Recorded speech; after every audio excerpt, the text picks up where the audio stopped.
আমি একজন জ্ঞানী ব্যক্তিকে দেখেছিলাম যে সে সম্মানী ব্যক্তিদের বদনাম করছিল। আমি তাকে বললাম, তুমি দুর্ভাগা হলে ওই সৌভাগ্যবান ব্যক্তিদের কি অন্যায়?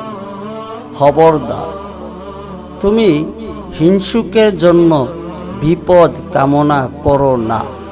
সে দুর্ভাগা তো আপন মুসিবতই হিংসার জ্বালায় লিপ্ত আছে, অর্থাৎ হিংসার রোগে সে নিজেই আক্রান্ত।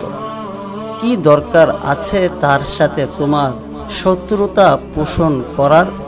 তার পিছনে তো এমনিতে শত্রু লেগে আছে, অর্থাৎ হিংসা এমন এক শত্রু যা তাকে কখনো মুক্তি দিবে না।